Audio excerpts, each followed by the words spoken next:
So we had a bit of a glitch and we had missed some of our recording earlier, but that's okay. We're still back on Louisiana and the introduction of the Ten Commandments in the classroom and the implications that has for not just the school but also the state. And we're trying to explore the correlation between the educational performance of the state and perhaps a lack of moral. Perhaps that's why the state government thought it might be good to find a way to introduce some kind of value system or framework.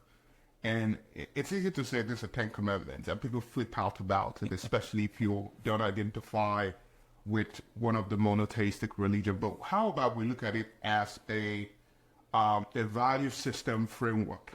And the best way to get that, I think, is by going to a value system that connects all the three major religions anyway. Mm-hmm. And the Ten Commandments, I think, is a good place to start. Perhaps if the state didn't call that the Ten Commandments and call that Louisiana state values and still draw from that without using the same word, maybe this wouldn't be a problem. Now, what we want to do today, especially in this session, is to look at each of the Ten Commandments and explore the implication it might have, not just for the kids, but also for the education system in the Louisiana state. I know Kevin was looking up the stats on Louisiana. So yeah, Louisiana is in one of the top 10 most violent states in the country. So. Now, if that is the case, the entire reason why the violence will be the case is because of the, let's say, the poor value system, right? Not just in the families, but also in the communities, which of course it's entrenched within the school system itself. If that is the case and there's violence in the state, how can you bring that down? By introducing more police system or by thinking about a holistic approach, thinking about the training and the education of our kids in school system and teaching values from that angle. Perhaps that's what they're trying to do. Now, the first commandment is, I am the Lord your God. You shall not have strange gods before me. Now, this speaks to idolatry. Mm-hmm. What is the implication of that? For kids, for the school system, and we know that Louisiana is a religious state anyway, in some sense anyway, but what do you think that might be, the implication of that might be? Idolatry, because of that, I think that's what it is. Well, that strikes me if you look at the first two, okay, and I'm going to carry on. The second one is you shall not take the name of the Lord in vain. Yeah. So the first two right off the bat, if I'm an atheist, that's going to push me away. Exactly. Okay. Yeah. So maybe if that was further down, but I understand the importance of this. So you talk about the three, the major religions there, but what about being an atheist? Mm-hmm. Yeah. So that's where we talk about going back to the values versus... Or even another religion where you do worship idols. Right. So, to your point... Is it possible to even find statistics on different religions or whatever in Louisiana? Maybe that could also inform say the percentage of those that identify as non-Christians or Muslims or agnostics, atheists and all that. That can even help us. That would throw me off as a question if it was up in Minnesota. All right. But I am fairly confident, I put a lot of money on it, it's heavily Christian-based society there. Yeah, I wouldn't be surprised if that's the case. And the first two commandments, I think, speaks about idolatry. In fact, the second one, you shall not take the name of the Lord in vain. We know in this country, the mantra about America, God bless America. Mm-hmm. Except you're not an American. If you're an American, you somehow believe in that or might have said that at some point in your life. Sure. And if that's the case, and God bless America, would it mean that you're now putting the name of the Lord in vain where you're not believing that in some way? When you are, I don't know. I relate it to the Pledge of Allegiance when you're talking about students in grade school. Yeah. When we had to say the Pledge of Allegiance, right? A lot of it just didn't really know what we just memorized it, and then we sat down and we got to class. Right. So I don't think, and this is just my personal opinion, I don't think saying God bless America, not having that faith is taking taking the name of the vain. That's just my opinion. Yeah, good point. But what are the practical ways that people might take the name of the Lord in vain? Some practical ways. Because we're trying to get down to why this so-called Ten Commandments might be irrelevant for the school system.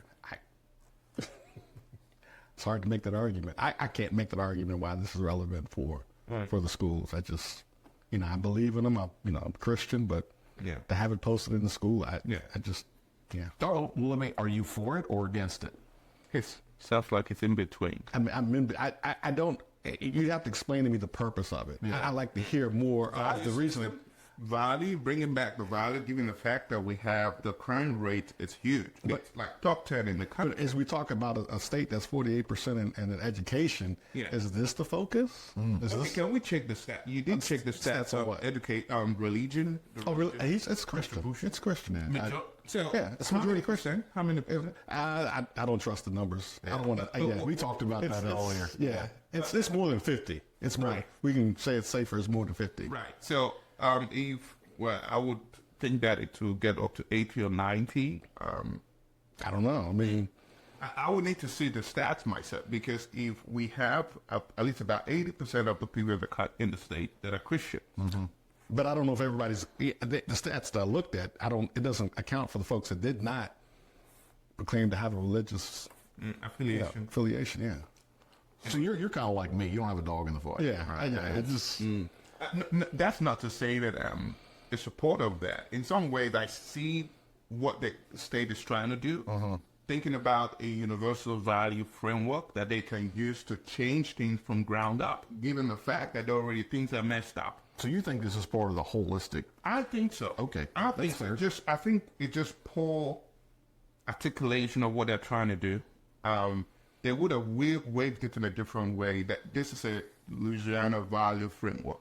So do you just post it on the wall and then we just look at it every day, or are the teachers instructed to talk about it? How far are we going to have a conversation about it? It has to be holistic. But who's teaching this? Who's explaining this? Now, it has to be holistic, not just by pasting it on the wall, but also the teachers have to somehow incorporate that in. How? It's very easy. So I'll tell you how. Let's take a practical angle to this. Every organization or company, your organization where you work, they have a values that they follow. How do they incorporate that into what they're doing? They beat it into you. Good.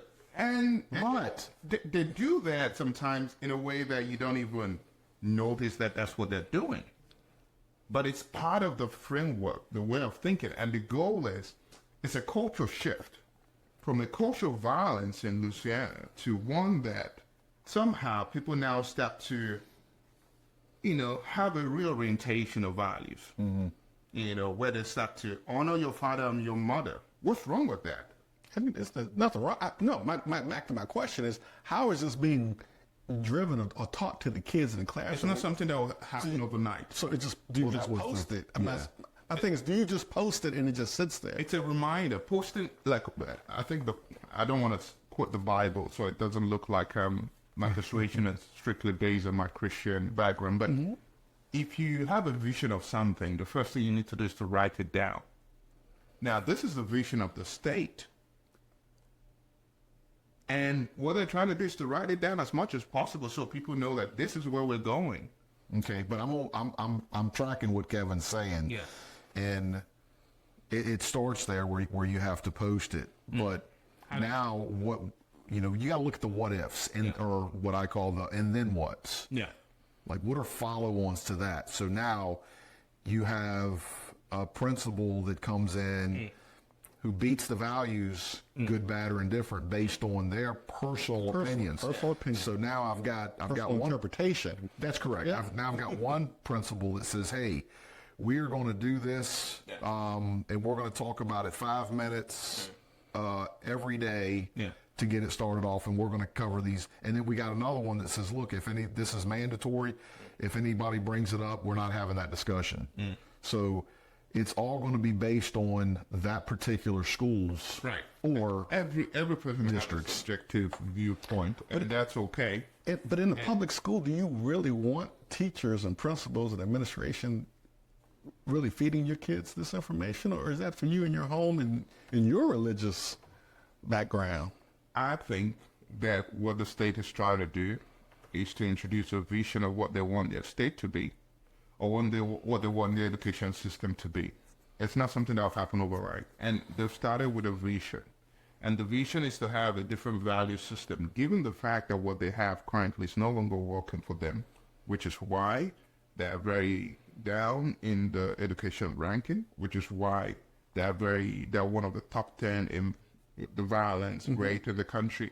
Now, that means the system they have is not working. And it's a reorientation, and I believe the government is trying to pitch a vision of the future that they have in mind. What they could have done was to talk about it as a values framework that they are using, and not necessarily we are, promoting religion, because I think that's what kind of fits people wrong way. That's what people don't like about this whole thing.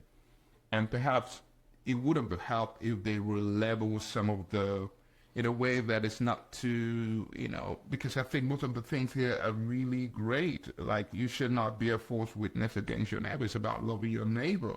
Don't steal, don't kill. Yeah, there are things that are there that I think that are really good. You should not kill, right? Now, how would you incorporate that to the curriculum?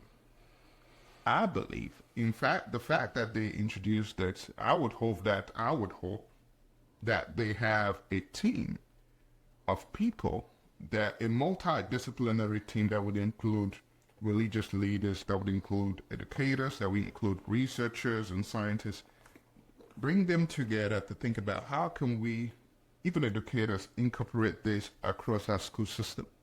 What would that look like? There's no one answer to that. Part of it could be maybe... Kevin, you're jumping in. I was going to jump in, but you're jumping, and I'm probably going to do it. There's no one answer to it. Part of this could be just having... I think there's an answer to it. But it will take a whole system approach, really, to think about how do we incorporate this in our education system. I don't particularly think it's a bad thing, except if people disagree with anything that it's... I think the Ten Commandments is a universal value system that applies across cultures, even when you're not a Christian, when you're not religious. I doubt if there's anything here that, maybe the first two, but still it's about idolatry. Maybe, the question then is, what is your God really? If your God is technology, I'm really interested to hear. Are we doing this in a public school setting in a state that's 48%, that's the 48th listed in literacy and education? It's also one of the most economically challenged states, if not number one, in the whole country. So it's one of the poorest states. Sadly. Yeah. So you're talking about all these different resources that could help to assist this. I just don't see it. But then my question is, does this lead to, now we're going to have a Bible study in public schools? I mean, but today we didn't see this coming. Because you said Bible study, then you're leaning towards a Christian belief, but Ten Commandments is not. It's something that is believed across the three monotheistic religion, whether you're Jewish or Christian or Muslim, you do somehow believe in this. But what if I'm a non-believer? Then it's inconsistent with if you're a non-believer. Then there is something that you believe, and whatever be your belief system, I believe that somehow the value system within that belief system, it doesn't have to be a religious tradition, will somehow align with some of this. Except maybe you're practicing Satanism, where killing it's okay, and stealing is okay, and is that the kind of value that we want to promote? I'm one of those believers you can't have it both ways. All right. We talked about this in one of our first episodes. Yeah. And I said, I'm okay with the legal gun age being 25, also for the voting age of 25. But you can't say, hey, a young man or young woman is mature at 16 to vote, but not mature enough to carry a gun. So I will agree, whatever age everybody decides on, it should be one for both. Yeah. So now we're bringing religion into a public school, and I think that's where Kevin's going. Hold, let me finish here. It's not really religion, though. It's a value system. the Ten Commandments is not a religion. Okay, then make it a value system, and I'll end with this. How about they could have called it the 10 values? But they didn't. They could. They did. They pulled it from the Bible. These probably are the same people who are going to complain against other states for teaching gender dysphoria and all that other stuff. Right. Here's what I want you to do for my kids. Right. I want you to teach them reading, writing, math, history. That's what I want you to teach them. I don't want you to teach them sex education. That's my job as a father. If they're confused about their gender, that's my responsibility and the mother's responsibility. Yeah. So this can be solved by just taking you come up with a curriculum so that we can get out of that 48th marking to get them up. And religion, maybe the values have something to do with it. And look, I concede. I think it would be great to have a values list. But by putting the 10 Commandments in there, I think it's kind of a snub in the face to some of these other places that are teaching stuff that's outside of the general curriculum. Let me ask you. And to that, I will yield to you. Let me ask you a question. What is the values of America as a country? Freedom, man. Yes. It is freedom. Number one. Okay. We control the government. The government doesn't control us. Not just one thing, it's many things. Of course. That's the number one thing. That is the Number one. Yeah. I can park the car there, You freedom. think God is a part of that? Depends on what God you're talking about. In this country, there are many different gods. In America, Yes. it started when the founding fathers were I thinking don't about the vision of America. Yes, God gave me my rights. Right. My God-given big R I rights. agree that God is at the center of that value system. I mean, Yes. Okay. Absolutely. Other things- That's my belief. Yeah. But not just your belief, it's even in the Constitution itself. In my same agree. Constitution. But sell it. If you want the 10 Commandments in your school, then create a private school and then let people go to that. Calling the 10 Commandments kind of, that's where the problem. We all Because agree it on comes that. from the Bible. We That's all what agree we're on talking that. about. You know, these are just values that are very relevant for I like students, your for point teachers. about creating values, but that's not it. But that's what they're trying to do. Just that they probably have an education minister or something that, and that's a problem that it doesn't think things through. And you know, I wish that the governor had a good advisor that would have, you know, like if it was me, probably wouldn't call it 10 Commandments. We could call it Louisiana values or something. And it's a framework. Well, if the governor of It's a Louisiana is friend. watching, he can hire you for consulting. Well, He's okay. available. But the They point can't is, afford you, can they? No, they probably They can't afford I'm us. very cheap. I'm very cheap. Anyway, the point is, these things can be framed in such a way that people would not even think that it's the 10 Commandments. could be, it- but they weren't. But unfortunately, I think it wasn't. It was poorly thought through, and which is why this clash is happening. But we know that in this country, one of the foundational values, it's God. Not everybody will agree with that, but it is. God bless America. Almost every president of the country has said that. There's a lot of people that don't believe in God, but they'll cash that $100 bill in that says, "In God we trust." Them. But Exactly. I'm with you. So, except we want to change that completely, and but we have to accept that it is foundational to what America is. You know, freedom is also a part of that, which is why that's freedom, sexual revolution, and things around different things that's happening in the country. Why'd you point to me when you said sexual reveal? Wow. He mentioned freedom. That's why he mentioned freedom.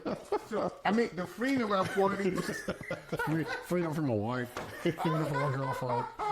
But the freedom I'm talking about is the freedom to do whatever that is autonomous to you as an individual, whether it's to gun control, sex, and which is why we're having the problem in the country. Now, at the end of the day, I think it's a problem of value, and I think the crime rates and the poor education outcomes in Louisiana might somehow correlate with this.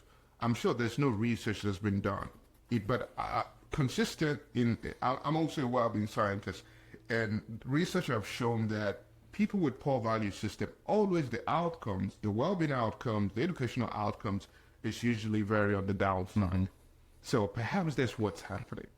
Perhaps we don't need to overreact about it simply because it's called Ten Commandments. How about it's called the Louisiana 10 Values? Maybe that would have made my friend Kevin more relaxed. Yeah. Anyway, we'll pause here and think about the implication of this, especially when we talk about the public and private school systems, especially Louisiana, how that might, trickle down and impacting these two structures. But hey, this is the Three Neighbors, and thinking that good conversation. Talk about faith and all that, but do it in a scientific way, where I'm not saying Jesus or this and that. But if you read some of my work, you almost be tempted to think this person is not a Christian, except I tell you. But what I'm trying to do is trying to use data and science to reveal God. And that is what it should be, because we live in a world where just merely by the fact that you identify as religious, it's a problem. How about if they were to, and I'm just throwing this out because I'm asking you as being the professional here, instead of, you know what I'm saying in this particular area, trust me, you're way above me, but well, let's just say instead of God's name in vain, what would your thought be to just change it to your God's name in vain? It would be saying the same thing. Would it? Because if it all depends on how I'm accepting that. Not even say God there, because for some people on a taste would think, oh, there's no God, even though their God might be their family. And the God is something, your sacred call. Their God could be money. Their God could be the president. Exactly. So, the idea of a God, it's about the sacred call. What do you hold as sacred? What is most sacred to you as an individual? For some, the starting point is God, and then their family. It's something that they could die for. Absolutely. So, how about we rearticulate that whatever is your sacred, don't hold it in vain. Don't play around. Yeah, I just, outside. Value your family, then show that in practice. If you value God, then show that. Do what in God's form we should be doing. Yeah, you're getting into the weeds of, and nobody's against you. I think for me it is, does this belong in a public school or not? Simple. Does this document belong in a public school or not? And for me, I've always been more of a libertarian. Less government is more. I want the government to stay out of my business, out of my house. I'm willing to pay for, I'm willing to pay for our military. I'm willing to pay for our federal court systems, but I don't want the federal government coming in and doing everything, because if I don't like this state, I can go to a state with my beliefs. But this is not a federal government, though. This is state. It is, but it's still part of government. Yeah, it is. But when we take it to federal, then it becomes more of a national thing. But it's going to get to the federal government, because it's going to be challenged. So the Supreme Court's going to step in, and I don't like that. I just don't. I don't think it should have been there. Yes. I mean, whether or not this is something that should be for the public school system or not, I think it's contingent on a lot of factors. One is the religious distribution in the state. Where if majority of the people in the state or majority of the people attending public schools identify themselves as religious. I've not looked up data, but I have a hunch that majority of the people attending this public school, the majority of them are Christians. Those attending the private schools are those that might feel that way, because data also show that the higher educational exposure that you have, more likely the person is going to have some kind of quest orientation where they are trying to explore other things that it's not fundamentally traditional or conventional. So I would kind of reckon that it's very possible that those in the public school system are actually those that need this more. Why? Also because of economic reasons. Not to say that those that allow their kids to go to a public school system are economically challenged than those that go to the private school. That's not what I'm saying. But a single mother or someone that is coming from a low-income family is most likely to allow his or her kid to go to a public school, right? And already, if that is the case, we're talking about a low-income earners who may not have the autonomy to want to explore some ideas of whether or not God exists or not. They just want sanity and want to be within the convention of what would help their family, and the government is just proposing one of that. Okay, well, isn't that the responsibility of the parents? So if you're looking for a holistic program, then it starts at the home. All right, yep. So, having two parents in the home, good values and morals, teaching everybody respect, teaching consequences, right, teaching accountability. So when the when the principal calls and says, your son got in a fight and he's the one that instigated it, stop trying to defend your kid. Right. Yeah, absolutely. And if they do transition over to the legal system, there should be a level of rehabilitation, all right, in the very beginning. But after that, when they just become repeat offenders, then you got to incarcerate and you got to penalize them. Right. So it's the family's responsibility to educate that children in their own personal beliefs. But it's not the government's responsibility. Exactly. But then the stats is showing that Louisiana, it's one of the 10 top most violent states, which means that even at that family system, there's a failure. Exactly. So what can the government do? Do we pump in money into the family value system? Maybe they're doing that and it's not working for them. Or where else can we meet them at the middle ground? One could be at the churches or different cultural or group environments where people gather. Or maybe where these kids actually congregate, which is the school system. It's a middle ground where we could meet everyone halfway. And maybe this is where we can incorporate this, because we realize that at the family structures, the value system there is not as strong as it's supposed to be due to a lot of factors, whether it's economic or social or just dysfunctional different things. And they're trying to make them halfway.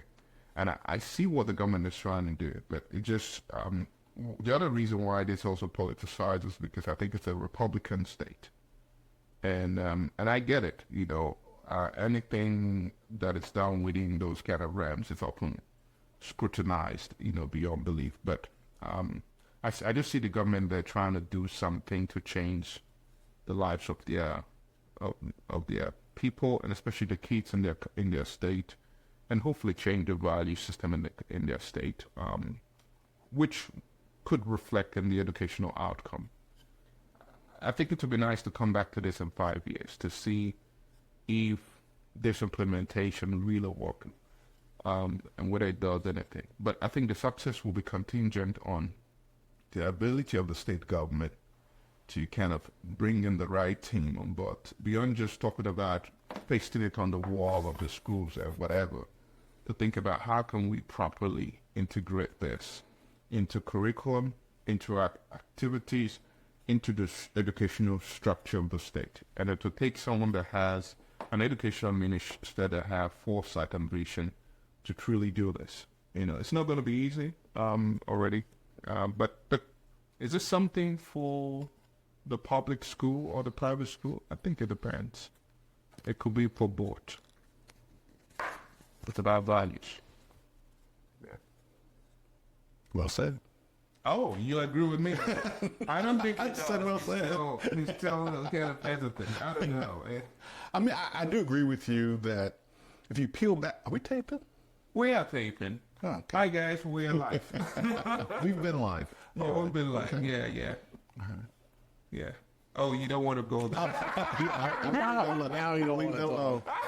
We'll leave it alone. I think there's a clear path there that if you want to, if you want your kids taught a certain way, then the private schools are an option, and you can reach out to those. Again, right. There's limitations on everything. It's like, well, all kids don't have that opportunity. Okay, I get that.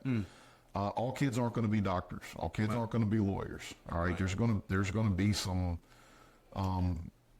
resistance and things that people just can't do. But I'm all about, if the government wants to come in and play a part in it, then they should help fund those who wish to have their kids in private schools. Exactly. And to be able to do that that. could be another way to kind of mitigate this. Like if you feel that this is not what you want for your kids and you want to go to a private school, maybe there could be a scheme or an initiative that can support people that want to do that with good reasons.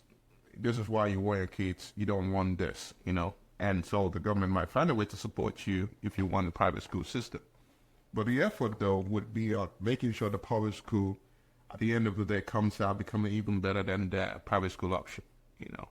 Especially, I would expect, I'm hoping that the government would start thinking about doing longitudinal study to weigh the outcome, you know, between those that go to the private school where they don't have those kind of values or have it instituted, and those in public schools, just to show that this really works, you know. Well, that could be the missing link too. If you've got a family that's raising a child or children with good values, they have a decent income. It's a two-parent home, and then they send their kids to a public school. When we talked about this in a previous episode, where their peers can negatively influence their decisions. So now that could be that missing piece. Now you transition them into a public school. I'm sorry, a private school, to develop a productive young man or young woman going forward. And I think I could see the hat of the government here, you know, wanted to change their state. And I don't know. But I don't think that's the way to do it. The Ten Commandments and putting them in school. And again, Especially calling it can't have it both ways. I go back to what Dave said at the beginning. The expectation of school is to teach math, reading, arithmetic, you know, those fundamentals. I just don't beyond that, though. I don't have an expectation that the school teaches my child morals. Oh, no. The school's fundamentally, before the mathematics, algebra, it's a place where we, you know, of course it starts from the home as well anyway, but morals and values, that's where you teach that. Philosophy is about that, for example, you know, and studying history is about that. And the problem we're having is where there's not a lot of emphasis on the humanities, and we are losing values in our school because we're training our kids to become employers, you know, to go for some kind of profession, you know, and moving them away from values that can help them to think. We don't have a thinking generation anymore because of this problem. But what if you're teaching something different? Your personal values are different from what's inside the home. Exactly. But again, if the These aren't your kids. These are my kids. I know if the school system is a reflection of the family, or rather the family is a reflection of the school system, if that's the case, I would hope that there's some kind of consistency in terms of what the vision of the state is. Now, this is why every state, every organization, every family, every country must have a vision for what they want to see in their people. That's fine. And also invest in that. And exactly. When you have that vision and invest in it, I doubt if what you're trying to achieve here will be different from what families are trying to achieve at the family level. That's a consistency of vision. You know, If we're talking private, are we talking public or private schools here? Were you talking about having this vision? both, I think, personally, both. Although I would agree that that's a private. It'd be ideal to have that in a public setting. I don't remember any of I remember out of all my school teachers growing up through grade school, I remember one of my teachers was married. I didn't know if they were married, if they were single, if they were gay or lesbian. Because we went in there and we taught. The curriculum was taught to us. I'm not there to learn about your family. I don't care about your family. I'm sorry. I'm there to learn and get an education on those major subjects to catapult me forward. And that's what it should be. And that's what I'm saying. The values doesn't necessarily should be a reflection of the teacher.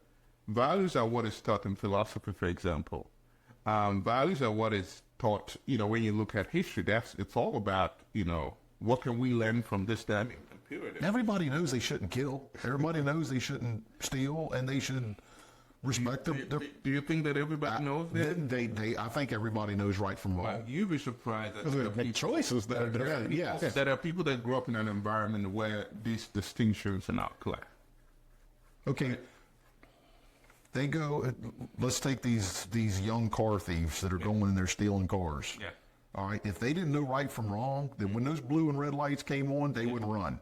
Yeah. Okay. They know right from wrong. But imagine if they're in an environment even where they're role models, that's what they did to, become whatever they are, and they're telling them this is the only way for you to get out of this ghetto or whatever, and they grow up thinking it's okay. If when you're caught by a police, it's just bad luck. It's not necessarily that you're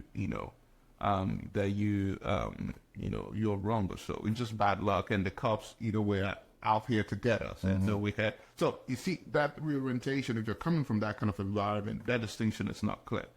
But if you grow up being taught that, most of them won't be taught that, especially if they're growing in families where, let's say, the mom is busy, especially single family, at a single parent household where either the mom or dad are busy working the whole day and the kids are left with uncles, and you grow up in that kind of environment without really having a good foundation. Where can you get that? Most of the kids go to school, so the school becomes, another opportunity to kind of catch them young, if you will. Yeah, you need. I mean, I think the teachers need to be empathetic, compassionate, and all that stuff. But there's borders. You got to have borders and boundaries. You know what? This is a never-ending conversation. I would love to hear your thoughts and hear what you think about this.